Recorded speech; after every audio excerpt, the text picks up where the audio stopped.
listen-only mode.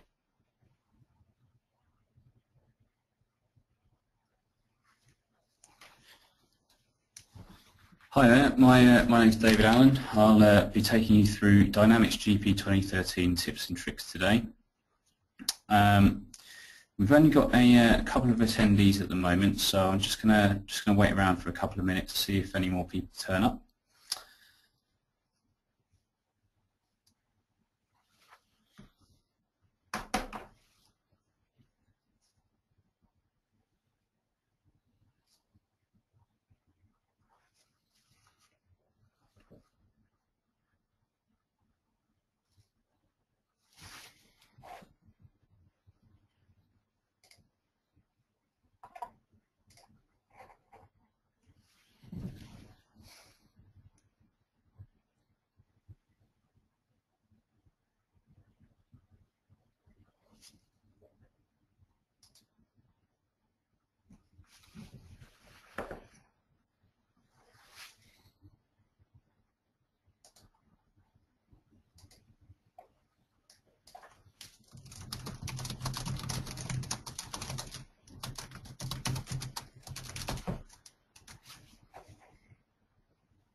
Okay, well I think that's long enough.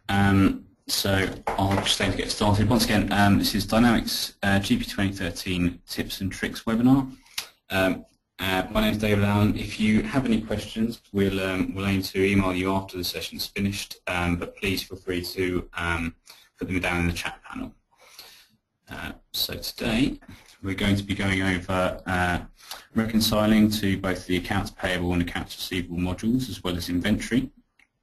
Having a look at the account entry tick box within the financial cards, looking at quantity tolerances for purchase order processing, looking at batch edit lists to see if you have anything wrong with your batch and how to find out what that might be, and also taking company offline and sending messages to let other users know that the company is offline and not to enter it. So, just going to start with reconciling to accounts payable. So I'll just go into GP here. And within the financial module, we can see under routines we've got reconcile to GL here. We can also go through to tools, routines, financial, and we've also got it here for older versions. So going into the reconciliation window, I'll give you a reconciliation ID. I've been doing a lot of testing this morning, so I've already done 10, so this is my 11th reconciliation. Then ask you for a reconciliation date. Because this is a test system and I have test data, I'm just going to set this to 2017 and let's reconcile March. So I'm just going to put my reconciliation date as the end of March. Then ask you for a date range. So again, as we said, we want to do March. So I'm just going to go to March here and do from the 1st of March. If I tab off this, it will automatically update to the last day of the month as well. So the module I want to look at first is the Payables Management module. And it asks you which account you would like to reconcile to. So I'm just going to go to this lookup here, which will take me to a whole list of accounts. Now for the Payables module, I'll be picking the accounts payable control account. In this case, it is, where are we? Here it is, 0002-100. So I'll just double click that actually. You can see it's come up here. And it'll also ask you for the output file that you would like to send the reconciliation to. It does this because what it's going to do is save it into Microsoft Excel. So I'll just open that. I'm just going to put it to my desktop for now, just so everyone can see it, but you can obviously put it in your documents or wherever else you may want to put it. Gives you an automatic name, but I think that's a bit confusing, so I'll just put purchase reconcile and 31st of May 17. I'm going to save that. So I'll put the file path in here, and I can either save or process or both. At the moment, I'm just going to process to see what comes out to Excel. So let's. Sorry, I just realised I put that to May. That should be March. Save that. So let's process.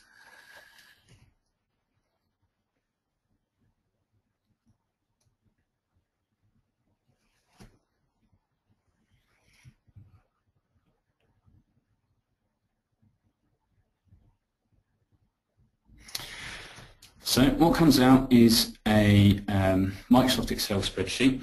The spreadsheet is in 4 sections. I'll focus on the bottom 3 first actually. So we've got unmatched transactions, potentially matched transactions, and the matched transactions. On the left-hand side, we have all the payables transactions, everything that's gone through payables, and on the right we have the general ledger. 4th section, sorry, which I should have mentioned at the beginning, was this top one, which just shows the accounts that you're reconciling to and their balance. So as we can see, at the moment in my company, I have no unmatched transactions, which means everything balances nicely, which is good. We've got a few potentially matched transactions here. These are ones that the system has picked up to say it thinks they're the same, but it's not 100% sure. So it's given us a few options. I'll go into these in a second. And we've also got the matched transactions, which are the ones that match perfectly and are all okay. So I'm just going to look at the potentially matched transactions, and I'm just going to take the top one for now. So at the moment we can see we've got a posting date of 9th of March 2017 for signature, which has a check number of 57 and a voucher number of 247 with an amount of 4,495. Now if I scroll over, actually I might just make it a bit smaller so we can see it properly. If I scroll over, you can see that the debit amount on the GL is 4,405. So it doesn't match exactly. However, the source number is exactly the same as you can see there as being 57, which is why it's put them together. So what I can do, if I go over here, I can, I can have a look at these numbers, which are all hyperlinks to the documents themselves. So if I just look at this 20029, it brings up this window of security, but I can say OK. And what that will do is, what it should do, there we go, is open the transaction within Dynamics GP. So I can see that it's for signature, although we knew that already from the left-hand side, and what the amount is for. Now if I go to distributions, I can see that what went through purchasing is the total of 4495, which is down here in the functions total. And then what went through the GL of 440510 is actually what went through the control account. And as we can see in this particular instance, a discount was taken of 89.90, which is why these don't match. However, that's fine for me. That's quite clearly the same transaction, so I consider that matched. And we can move on to the next one, which I won't do now because we don't have time. You get the idea. You can do the same with unmatched transactions, just have a look at see what's matched. And as I said, from all these hyperlinks, you can also have a look at creditors, all the journal entry numbers, or anything else that you might want. So I'm just going to close this for now. So that's the purchasing one. Let's just close that. And then we can do exactly the same. Sorry, we can do exactly the same for the sales model. So I'm just going to save this at the moment and go on to my next one. So exactly the same as I said. I'll just go to 2017 and March, end of March. Again, let's have 2017. 1st of March to the end of March, but this time I'm going to select Receivables Management. Now again, I need to select the account, so I'll look into the account and I have my accounts receivable account right here, so I'm just going to select that. And once again, just do another output file. So again, I'll put the same, but this time I'll put Receivables Reconcile. Save that and process that one.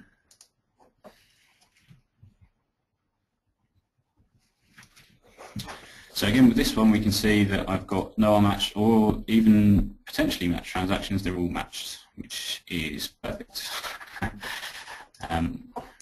We should be so lucky usually, but that's the way it is in my test system at the moment. So I'm going to come out of that. Again, as I said, easy enough, just exactly the same as purchasing. One thing I will note though is it will show you the sub-ledger opening balance and the general ledger balance and what the difference is. These all will update when you process the reconciliation, and you can choose to save or delete them.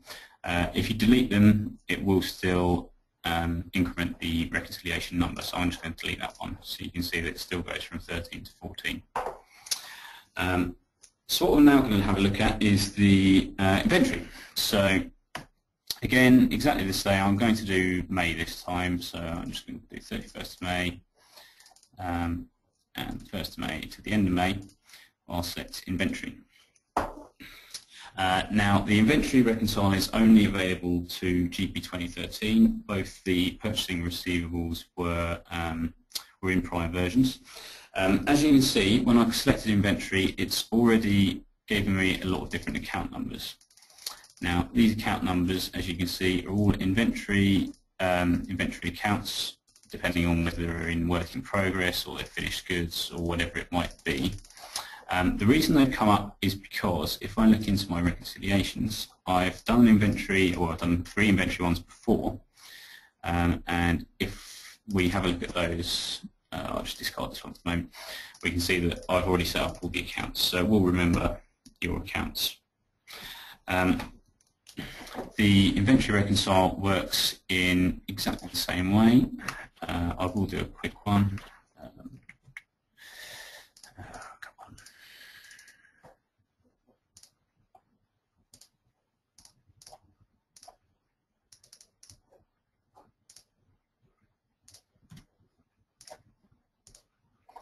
Again, I'll process that.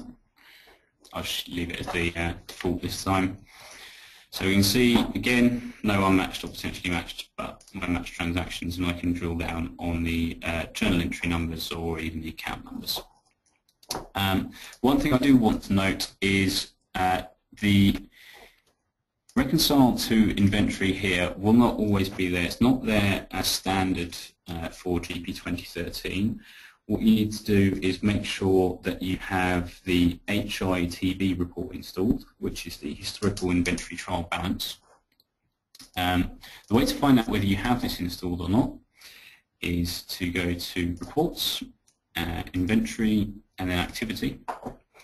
And then in your list of reports at the bottom you should have the historical IV trial balance.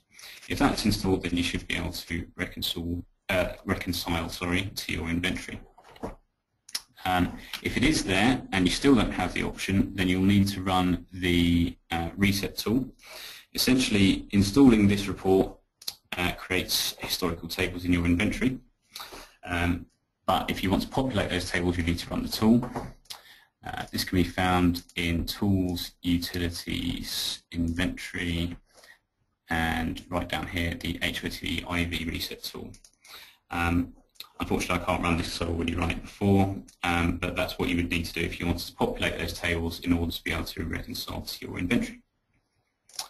So, moving on, that covers the reconciling to AP, AR, and inventory. So I'm going to move on to allow account entry tick box. So if I'm already in financial. If I go to the cards, so I'll go to the account, I'm just going to pick my purchase control account again, which was 2100. So we can see we've got this box here called allow account entry. Now what that does is, well, as it sounds, it allows you to put entries into that account.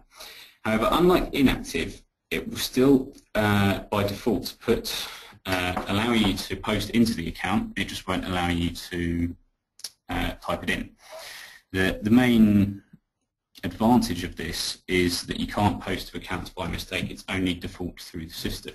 So just to give you an idea, I'm just going to quickly put an invoice on. So where am I? Purchasing.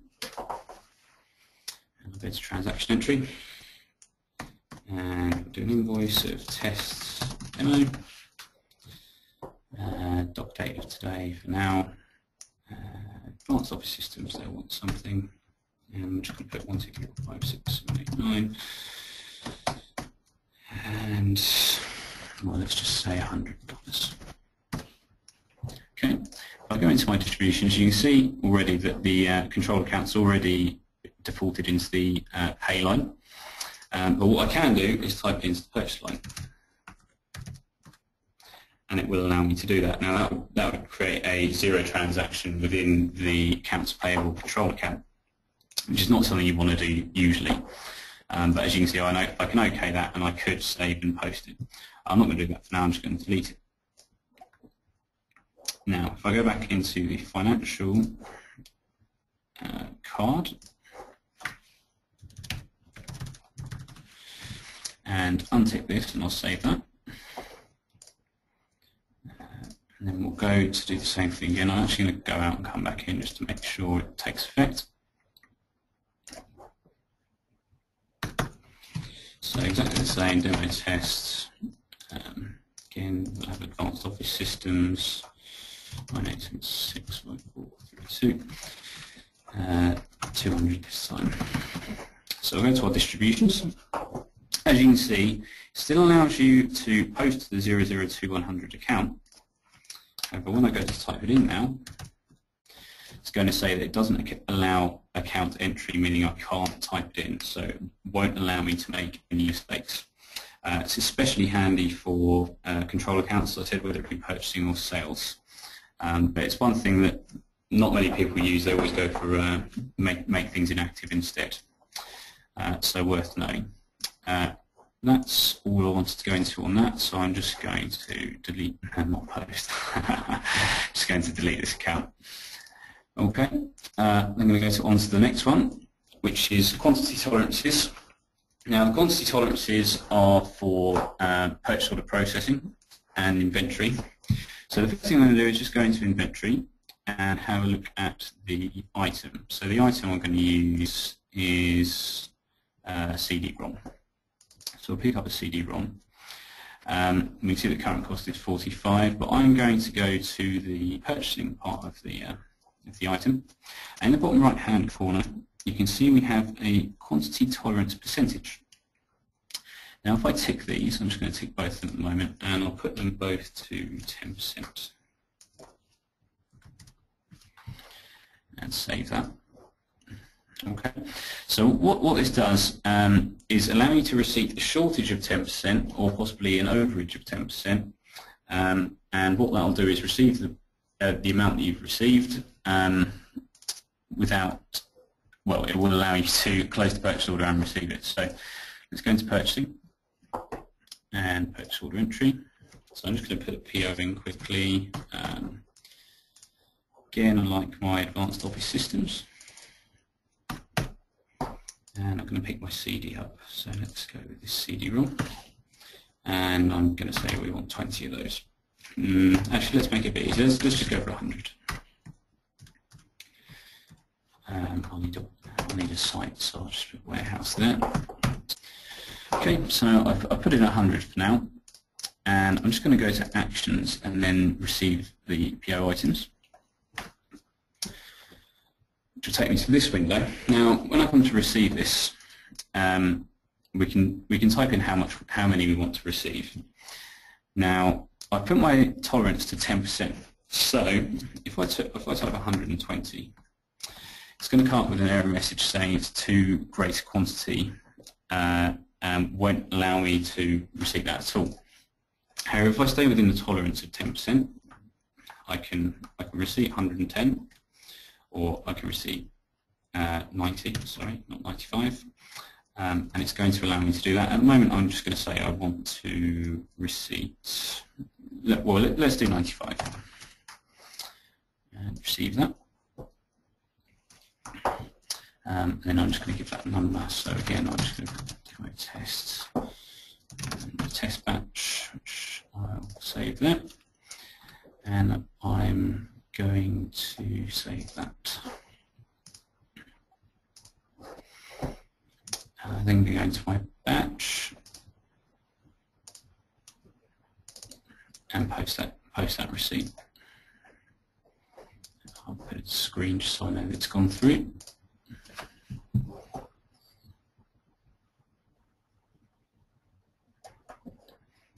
Close that. So now, if I go into purchase order entry, have a look at the purchase order I did last. I'll just go to the last one here.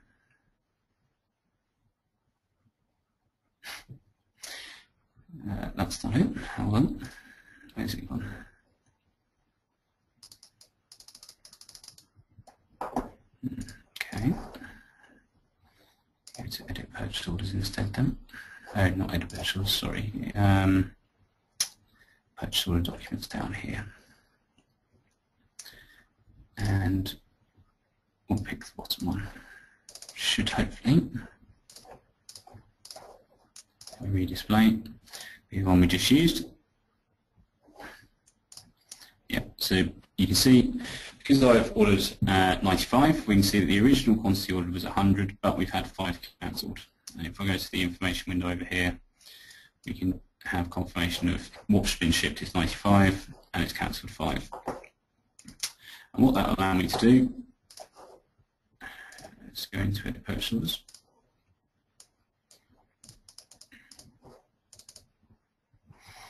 And as you can see, 100 ordered and 5 cancelled, and I can then close that purchase order because I'm within tolerances. It will allow me to close it and consider it fully received.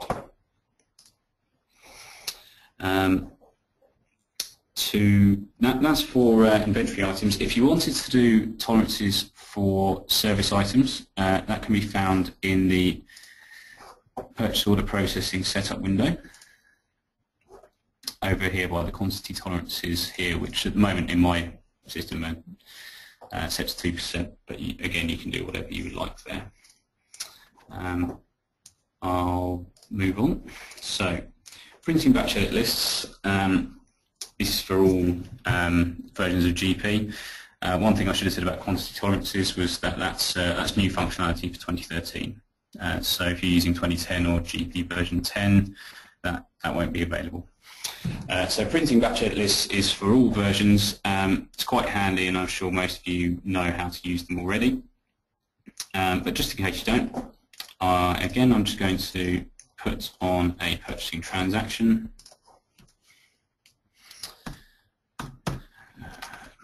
Tests, and I'm going to give it a batch value test as well. And advanced can be a bill, and I'm just going to have $300 in there. Now what I'm going to do is change the distributions, so actually we'll have $295. As you can see, these don't match, so we do have a function title of 295 on the debit side and 300 on the credit side. I'm going to OK that, and it is going to tell me that there's an error. But let's say I just want to save it anyway, so I'm going to save that. And go into my batches. And so if I look at my test batch, I actually have two in here, but that doesn't matter. I'll just go to print. So on any of the batch entry windows within GP, whether it be receivables, payables, purchase order processing, or sales order processing, you can, even the GL windows as well, you can press this print button here, which will bring you a transaction edit list.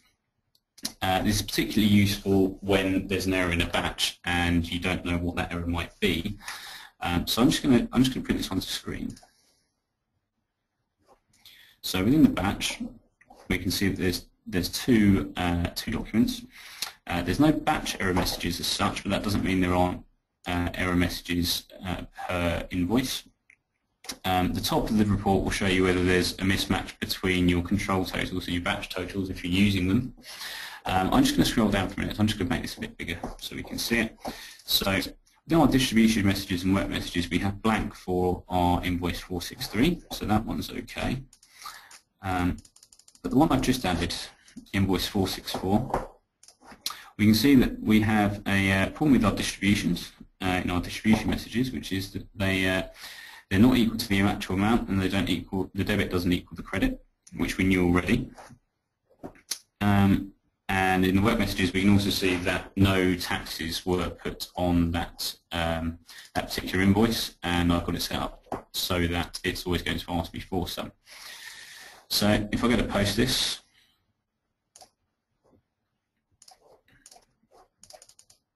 just get rid of those reports.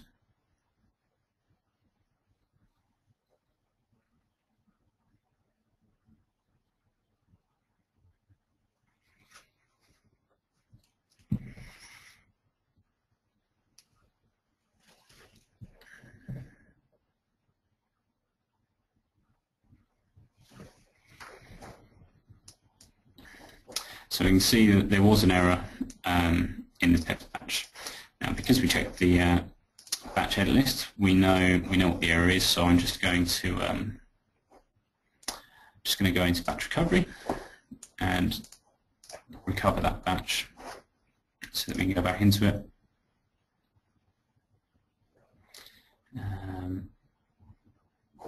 Let's go to the batch.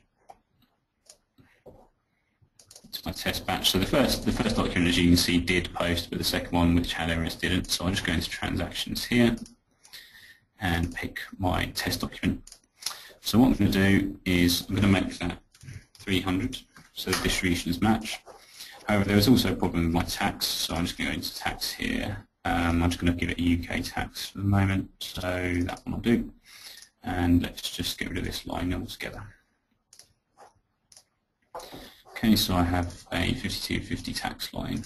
Now usually what it would do is automatically put it into your distributions, however I don't have that set up, so I'm just going to put that in myself. So I'm just going to make that 35250 and then add a tax line.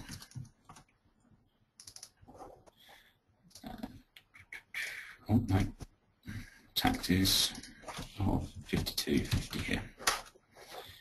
And OK that, and save. So now if I grab my batch 28 list, we can this time see that my distribution messages and my work messages are both blank, meaning there are no there's no errors wrong with that batch at all, and it will allow me to post the document.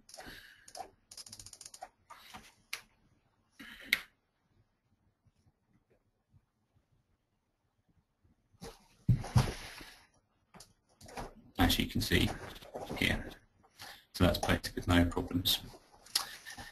Again, if you want to post batches with errors, the batch F list can be very handy and isn't just restricted to posting at all. You can use it in sales or financial as well. So I'm just going to move on to the last thing, which is taking a company offline and also sending messages. So if you have any maintenance to do, such as your year-end procedures, and you don't want anyone to make any postings while you're doing that, God forbid, you can take a company offline. So you can do that by going to Dynamics GP, Tools, Utilities, System, and Take Company Offline. This brings you to the Take Company Offline for Maintenance window. As you can see on the far left, I've got two companies. I've got my my demo Fabricam Inc. company and also Fabricam UK with extended pricing, which is the one I have been using so far. So what I want to do is take my Fabricam Inc. company offline. So I'm just going to put that over to this side. As you can see with the current users, there is currently one person in here. So by clicking on the current users, have a look and see who's in. So it's me with my other user Dave is in there at the moment. And what you can do is send them a message, which I'll go into in a minute. But before that, we'll have a look at this other offline message.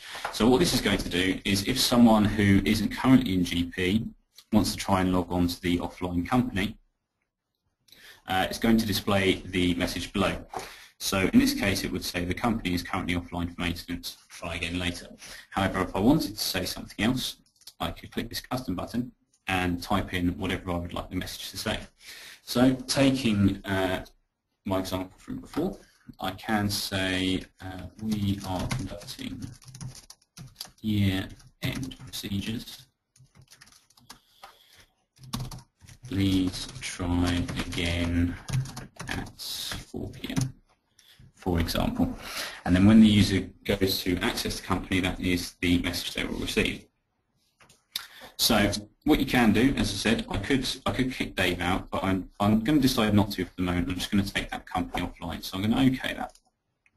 It's then going to give me a message saying that there's users logged in and whether I want to send them a message or not. So I'm just going to say yes to that as well.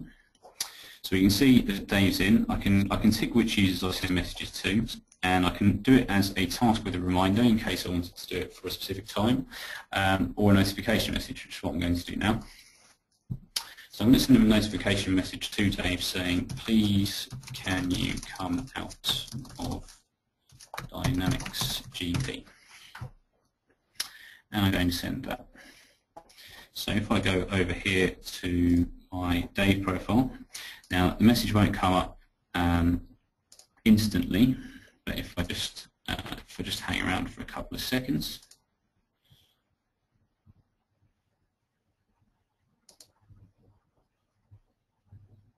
come on.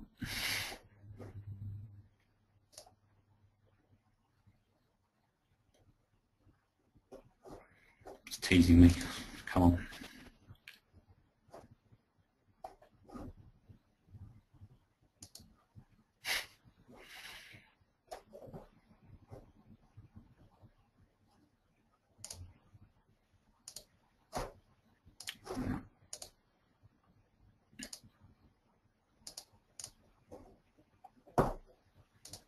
Just going to check that.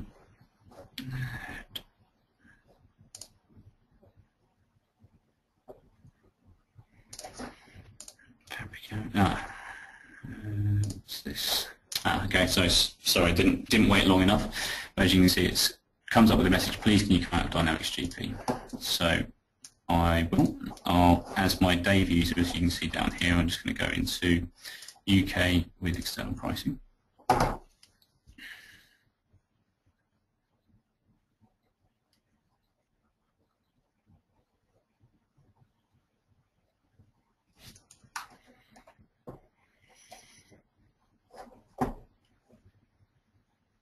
And I'm just going to try and go back into Fabricam Inc. when this is loaded. Don't know why it's going slow all of a sudden. Are we there? Yeah, we're there.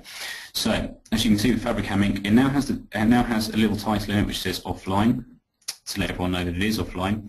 If I now try and access it with my Dave user, okay, that's going to say it's currently offline for maintenance. It's asking me if I want to log on to the company because I've set as an administrator. Now what would usually come up, as I said before, would be this message down here. So I'm just going to OK that for a second. To set someone as administrator, if you go to Tools, Setup, Company,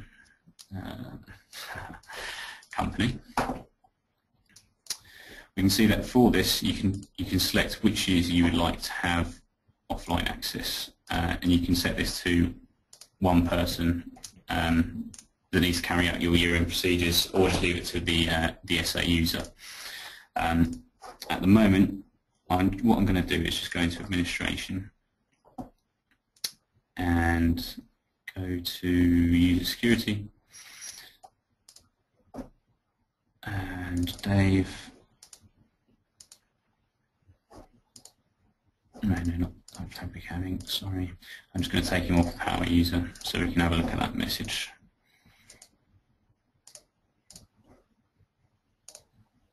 Now it's so hopefully this time, as you can see, we're conducting year-end procedures. Please try again at 4 p.m. So for anyone that isn't an administrator, they won't be given the option to log into the offline company. Finally, to take the company, to get the company back online, just go back to the same window and remove and OK. As we can see, it's now not marked as offline in the company list. Okay, so that's the end of my webinar. Feel free to email any questions to Lucy Vosser, who's been in the chat panel. I'll just have a quick look to see if we've had any come through already. Which I must admit, I can't see any, but but for some reason my webinar's playing up and I can't see questions. I can only see the chat panel. So hopefully we'll get back to you with any questions that you might have. If not, you can, as I said, you can email Lucy on the email address on screen, or you can email myself at dallen@nolanbusinesssolutions.com.